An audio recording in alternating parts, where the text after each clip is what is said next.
ولا يأتونك بمثل إلا جئناك بالحق وأحسن تفسيرا. بسم الله الرحمن الرحيم. الحمد لله رب العالمين، له الحمد الحسن والثناء الجميل، يقول الحق وهو يهدي السبيل. أشهد أن لا إله إلا الله وحده لا شريك له ولي الصالحين، وأشهد أن محمدًا عبده ورسوله صلى الله عليه وعلى آله وسلم. برا خۆشەویستەکانم، لتفسير سورة الملك چەند ئاەتێکمان تفسير کرد كخوي پروردگار دفرمي تبارك الذي بيده الملك وهو على كل شيء قدير الذي خلق الموت والحياة ليبلوكم أيكم أحسن عملا وهو العزيز الغفور.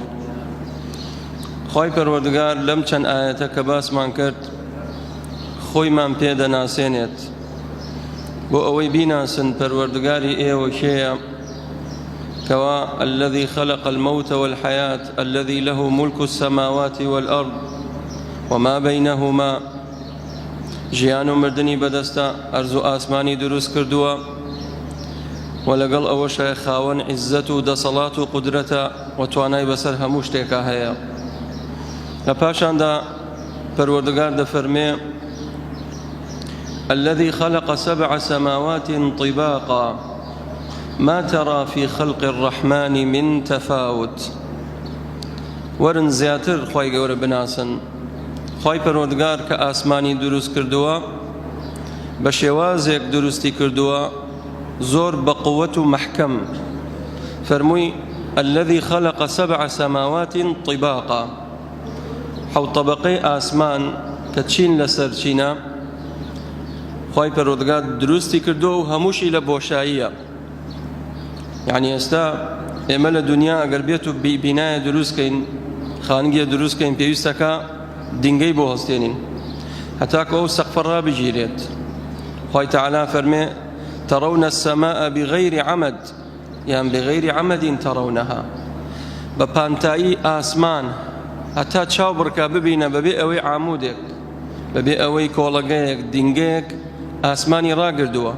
ئەو جایەک ئاسمانش نییە، 7 طبقة، 7 آسمانا. فرمي الذي خلق 7 سماوات طباقا. الآيات ترداد فرمي 7 شدادا، واتا آسماني شي فراواني بقوتي قرس لقل أوشايا بأمر فرماني خواي پروردگار آسمان راجي راوا.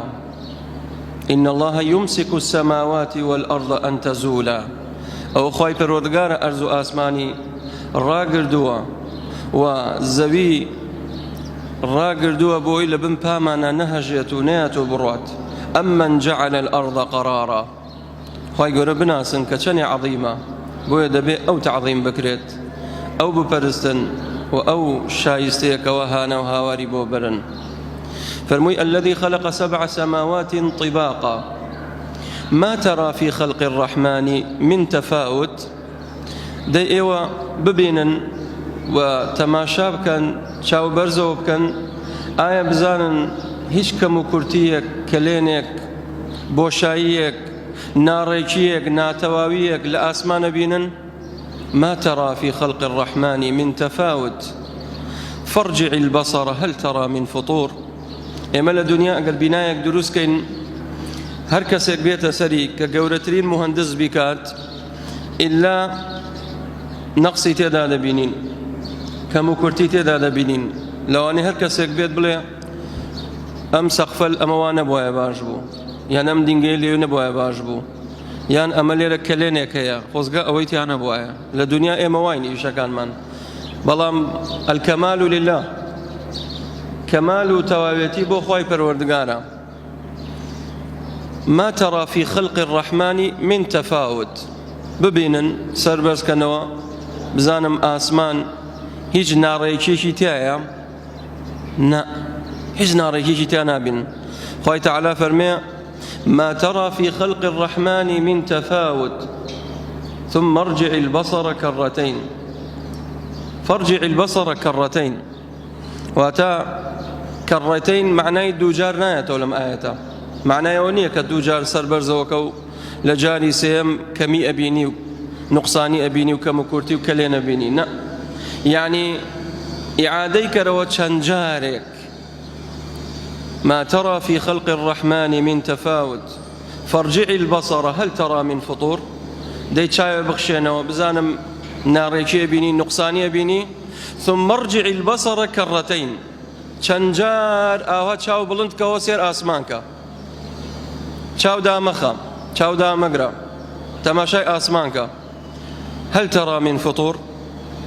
يج نقصاني كميك كنيك درزك نخير. خوي تعالى فرمي ينقلب إليك البصر خاسئا وهو حسير، يعني أم إنسانا أو أن دسير آسمانش بكا بتمابي نقصانية كميك لآسمان بدوزيتوا أو نايبينيت بشيوازك هتاكو أمن دمان دوش كتبت چاوەکانی دادەخات و تەواو بێتاقەتە بێت، یعنی تۆ بە بەردەوام تۆ سێر ئاسمان کاوها بۆ ئەوی بەدوای عیبێکا بگەڕی دقەیە دوو چارەک نیو سەعات سەعات تەواو هیلاکە بی کەم و کورتی تیا نابینیت.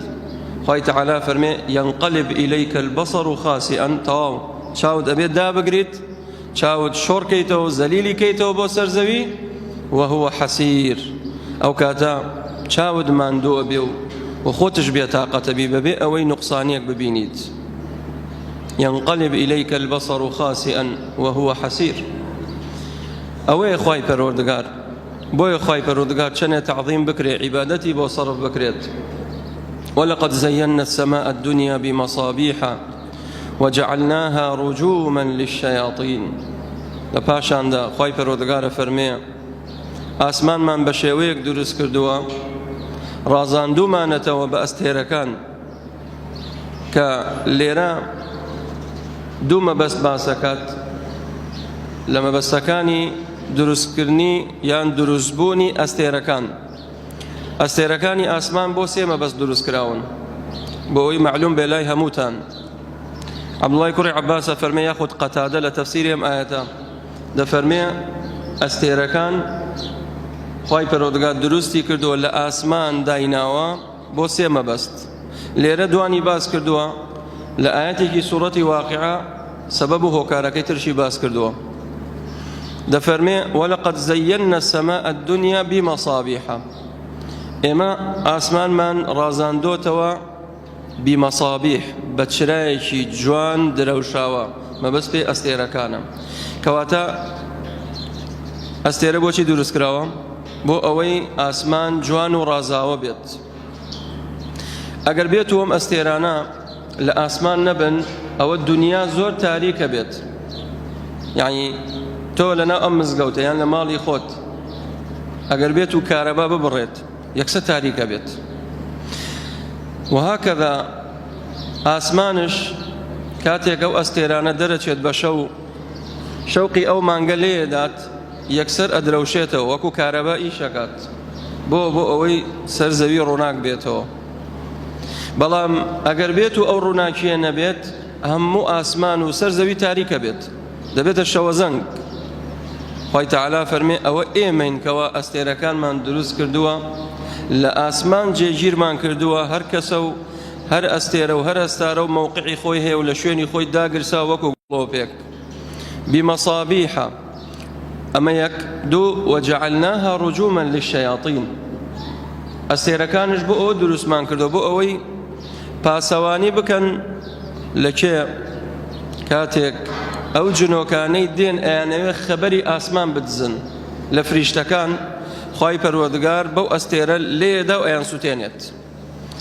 ئەگەر دیقەتتان دابێت کاتێک لەسەر بان خەوت بێتن شەوێکی درەنگ جار وایە ئەستێرەیەک بڵاچاکە و ڕووناکیەک دێتە خوارەوە ئەوە پێ ئەوترێ رجوما للشياطين. خوای پەروەردگار بەوە ئەدا لە جنۆکەکان ئەیان سوتێنێت لە دنیا ئەیان سوتێنێت کەواتە کاتێک بیانەوێ ئەخباری غەیب بدزن جنۆکە یاخیبۆکان ئەچنە بام پشتی یەک کاتێک ساحیرەکان لە دنیا ئەوانەی کە ئیدعای غەیبەکەن ئەم جنۆکانە دێن ئیشان بۆکەن ئەچن خەبەری ئاسمان لە لای فریشتەکان یەک کەلیمەیەکە دزن لەگەڵ بردننی کەلیمەکە ئەوەی سەرەوە ئەیدا بەوەی خوارەوە ئەوەی خوارەوە ئەیدا بەوەی خوارەوە هەتاکو دێتە سەر زەوی هەمووی بە لەحەزاتە خوای پەروەردگار یەکسەر بە ئەستێرە ئەدا لەو جنۆکەی سەرەوە ئیسوێنێت لە ناوێ بات ئەو کەلیمەیە دێنە سەر زەوی نۆتنۆ درۆی تێکەڵەکەن و ئەو جایدەن بەگوێ ئەو خەڵکەیە ها ببینن خەڵک چۆن یعنی وای لێ هاتووە کە ئیمانی بە ساحر و جادوکەرەکانە کە پێغەمبەری خوا صلی الله علیه وسلم فەرمێ هەر کەسێ بڕوا بۆ لای ئەوانە باوەڕیان پێ بکات و پرسیاریان لێ بکە و باوەڕیان پێ بکە فقط کەفەڕە بیما ئونزیل علی محەممەد ئەوە لەبەرەوەی خوای پەروەردگار بەو ئەستێرانە ئەدا لەو جنۆکانە کەواتە فەرمووی زينا السماء الدنيا بمصابيح وجعلناها رجوما للشياطين أوي سيميان شيا خوي تعالى فرمي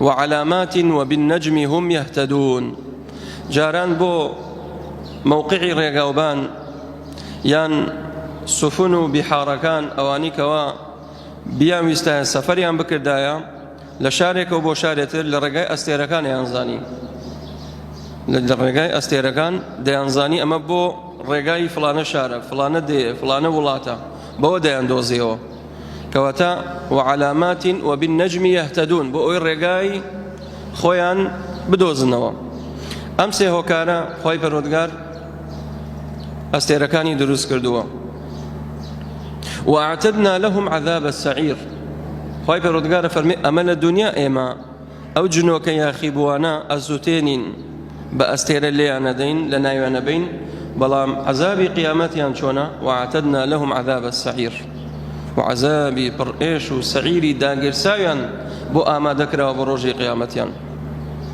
إذا ألقوا فيها سمعوا لها شهيقا وهي تفور أو جاء پەروەردگارمان باسی حاڵی بێباوەڕانەکات دەفەرمێ إذا ألقوا فيها سمعوا لها شهيقا وهي تفور بێباوەڕان كافران مشركين منافقكان بإهانة كرايو بزليلي وبالرسوائي دخلين نوع أغري دوزخ إذا ألقوا فيها يعني استتو قبرويتا بردم مالك أصل وايا كتوبويتا ميواني مالك أبي الرزل اللي بقرن خوي تعالى فرمي يوم نحشر المتقين إلى الرحمن وفدا أويك متقية أهلي تقوايا بوفدو بالريزوا ريزيان لي دقرين برو بهش ليان دخورين وبرو بهش دكرين الري او چون ريزي كخواي پەروەردگار ريز لا ميوانكاني خوي يقري عبد چاككاني خوي بلام تو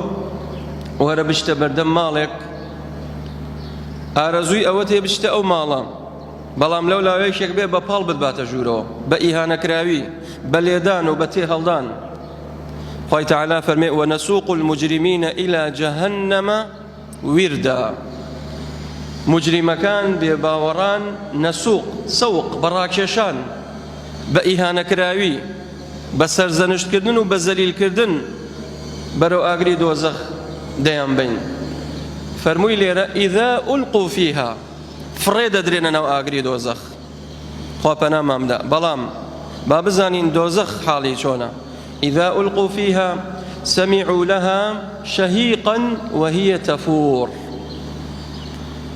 كاتك لدور ودنجي برمو نالو دنجي آغري دوزخ ديت هل وكو چون يستريك برجين بي لرؤية وجودريجيك كاتك جويكاني تبندسي خوارنكي أبرميني بوي آغري دوزخ أو دنجي لدرجت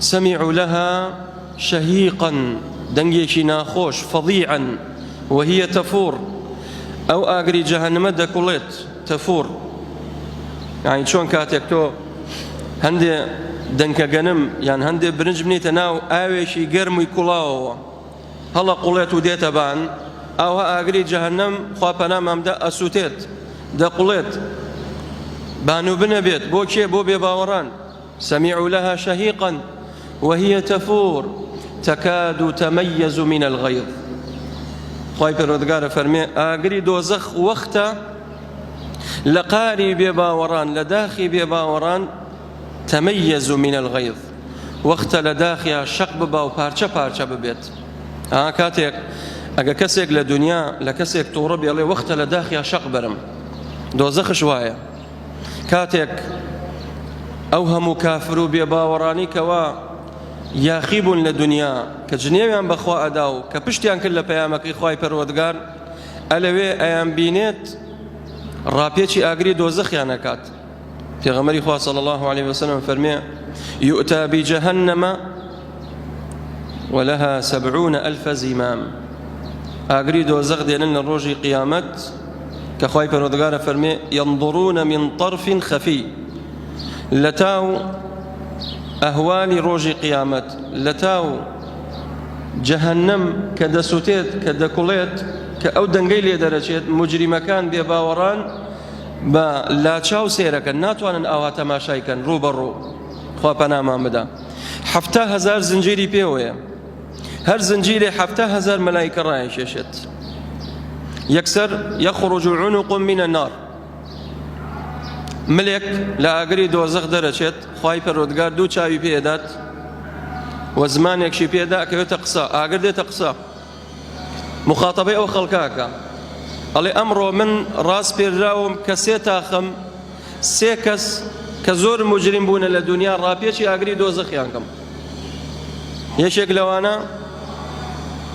من أشرك مع الله شيئا ئەوانەی کەوا مشرک بوون لە دنیا هاواریان نکردە غەیری خوا هاوبەشیان بۆ خوا بڕیاردا غەیری خوایان پەرست کافر بوون بێباوەڕ بوون مولحد بوون بێدین بوون ئەوانە ڕاپێکی ئاگری دۆزەخەکرێت دووەم وبكل جبار عنيد ئەو کەسانی کەوا سەرکەش بوون عنید بوون خۆ بە گەورەزان بوون لەسەر زەوی ئەوانەش ڕاپێکی ئاگری دۆزەخەکرێن سێمیان ئەو کەسانەی کەوا لە دنیادا وێنەیان نەکێشت ئەوەی کەوا دێت قەڵەم ئەگرێتە دەستێەوە ئەیەوێ خۆی بشوبهێنێ بە خوای پەروەردگار ڕسم دروست کات ڕسمی ڕوح لەبەر مەبەستمانە ڕسمی ڕوح لەبەر ئەمما ئەمە ئێستەی کەوا هەیە ئەو کامیرانە ئەوە شوملی ئەوە ناکات دروستەوە ئاسایی ئینشاءڵڵا بەڵام ئەو ڕسم و وێنەی کە ئەمڕۆ ڕەسامێک دێت وێنە ئەکێشێت کە پەروەردگارە فەرمێ ومن أظلم ممن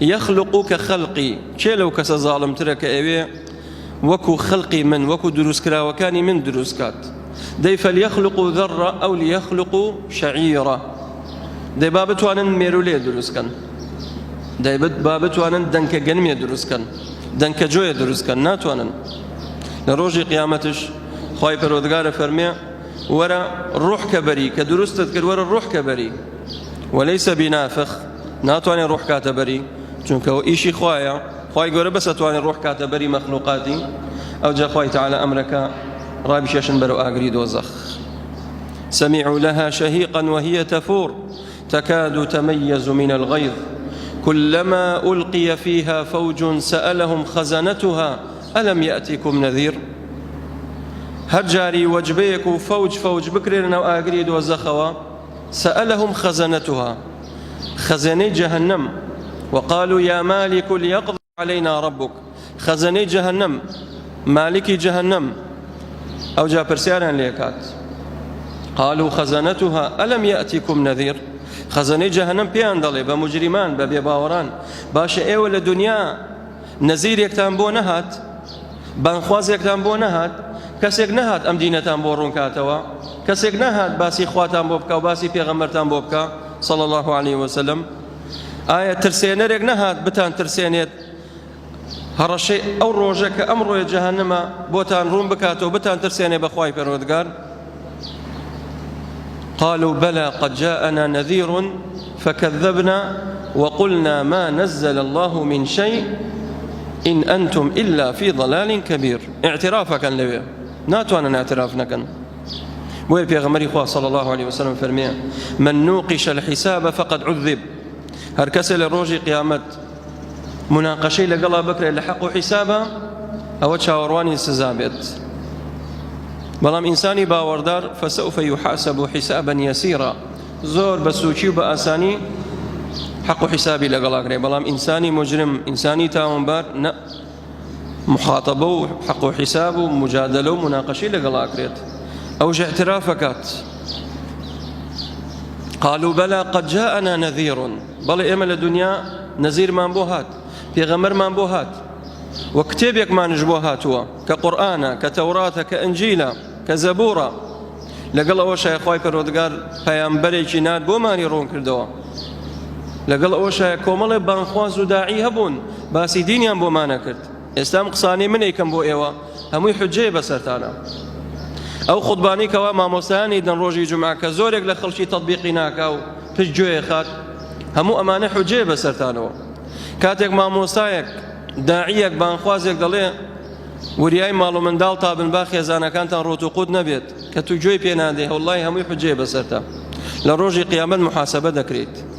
کاتێک پێت دەڵێ ئەوە ڕەشوەیە، ئەوە بەرتیلە، ئەوە سوو خواردنە مەیخۆ، ئەوە حرامە، دەست بۆ حرام مەبە، زینا مەکە، عارەق مەخۆوە، کە تو گوێی پێ نادەی هەمووی حوجەیە بەسەرتەوە. تەواو ئەوەی قامە حوجە کرا بەسەرتەوە. چونکە خوای تەعالی فەرمێ وما كنا معذبین حتى نبعث رسولا، ئێمە سزای هیچ گەل و قەومێک نادەین هەتاکو ڕەسوولێکی بۆ نەنێرین، پەیامبەرێکی بۆ نەنێرین، بۆی ڕوون نەکاتەوە. بۆ أن تقولوا يوم القيامة إنا كنا عن هذا لغافلين، بۆی نەڵێن لە ڕۆژی قیامەت ببێ بە حوجەی و بەڵگەیە بەدەستان بڵێ وەڵای کەس نەبووە بۆمان ڕوون کاتەوە، ئێمە غافڵ بووین، کەس نەبوو ئاگادارمان بکاتەوە، وشیارمان بکاتەوە. نا، خوای پەروەردگار پێغەمبەرانی نارد بۆ ئەوەی لأن لا يكون على الله حجة بعد الرسل، بۆ ئەوەی حوجە قەطع کات، کەس نەڵێ وەڵاهی من نەبیستووە، من ئاگام لێی نییە. نەخێر، پێغەمبەرانمان نارد، زانایان دەرکەوتن، بانخوازان دەرکەوتن، خوتبەی جومعە هەبوو، وتاری شەوان هەبوو، محاضرات هەبوو، لە مانگی ڕەمەزان دانیشتن، ئەمانە هەمووی حوجەیە. قالوا بلى قد جاءنا نذير، بەڵام ئێمە چیمان کرد؟ بێباوەڕان دەڵێن فكذبنا، بە دووريانمان خستەوە، وقلنا ما نزل الله من شيء، وتمان ئەوەی کەوا خوای گەورە ناردێتی پەیامەکەی ما نزل الله من شيء، بە درۆمان خستەوە، ئەوە پەیامی خوا نییە، گاڵتەمان پێ هات. إن أنتم إلا في ضلال كبير، و ئێوەش بە کیانەوت؟ بە پێغەمبەرانیانەوت. کاتێک بانخواز و داعی و پێغەمبەرانە هاتن دینەکەی خوای گەورە و تەوحیدیان ڕوو نەکردەوە، ئەیانوت إن أنتم إلا في ضلال كبير، بەڕاستی ئێوە لە گومڕاییەکی ڕوون و ئاشکران. بە کیانەوت؟ بە پێغەمبەران. خۆ ئەمڕۆ یعنی لەم زەمەنی ئێمە ژوای لێ هاتووە، ئەمڕۆ پەیامەکەی خوای گەورە بە درۆ خرێتەوە. هەمان بەرنامەی بێباوەڕانی قەدیم، هەمان بەرنامەی بێباوەڕانی تازە، هەمان حوجە و هەمان قسەیانە. قالوا بلى قد جاءنا نذير فكذبنا، ئەمڕۆش خەڵکانێک بێباوەڕان دینەکەی خوا، پێغەمبەری خوا بە درۆ خەنەوە صلى الله عليه وسلم، پەیامەکەی خوای گەورە بە درۆ خەنەوە. و بگرە لەگەڵ ئەوەشە قسە بە پێغەمبەرانشەکەن إن أنتم إلا في ضلال كبير، دەڵێ ئەمە کۆنەپەرستی ئەم دینە، ئەو پێغەمبەری کەوە هاتووە باسی خوا و باسی ڕۆژی قیامەتەکە، هەر کەسێک شوێنی بکەوێ ئەوە شوێنی گومڕایی و ئەو کەسانە سەر لێ شێواون. بە هەمان شێوە ئەمڕۆ بە شوێن کەوتوانی پێغەمبەران ئەوترێ. خوای تەعالی فەرمێ لە پاشاندا إن أنتم إلا في ضلال كبير وقالوا لو كنا نسمع أو نعقل ما كنا في أصحاب السعير فاعترفوا بذنبهم فسحقا لأصحاب السعير. ئەوانش دوای ئەوەی کە پەشیمانە بنەوە کە پەشیمانی دادیان نادات، وقالوا لو كنا نسمع أو نعقل، ئەگەر بەهات بایە ئێمە لە دنیا جۆمان بگردایە، واتە جۆمان لە ئەدلەی سەمعی بواە، جۆمان لە قورئان و سونەت بواە، سەیکەن ئەمە پێ ئەوترێت طرق الهدى، ڕێگاکانی هیدایەت.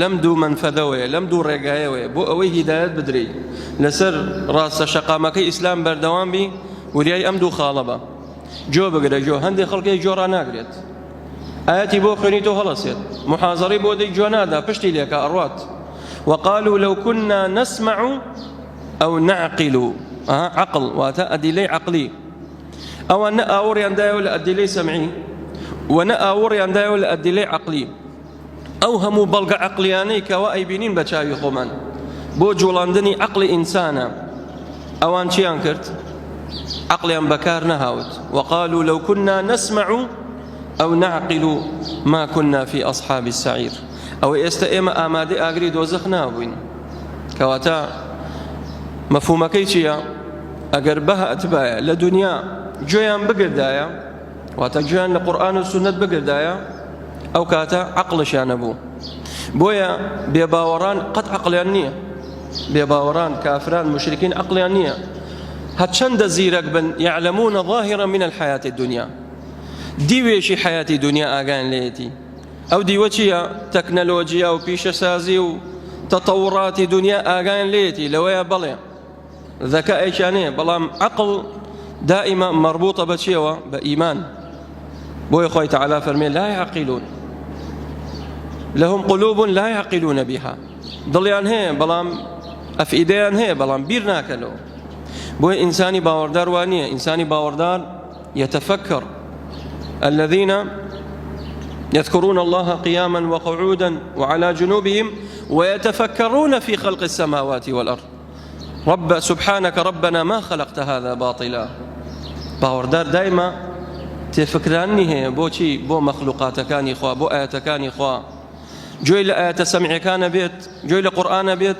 أو جابير كاتو لآيات عقل كانش فاعترفوا بذنبهم فسحقا لأصحاب السعير ألا دان بتاواني خوان أنن دلن سحقا واتا بعدا لأصحاب السعير بلام أو بشيمانيا داديا نادات أو جا باشانك خوي فرودقال باسي حالي باورداران من بوكا إن الذين يخشون ربهم بالغيب أو الله قريم بو السبي إن شاء الله أقر خوي قورد درفتي داو ماينوا باسي لي ودكين داو كم لخوي فرودقال بنا وجوانكاني وبصفات برزكاني رحم بحال ما بكا وأخيري همولايك ما خيرك روجي مانجي رمضاني همولايك قبول كردبيت آمين والحمد لله رب العالمين.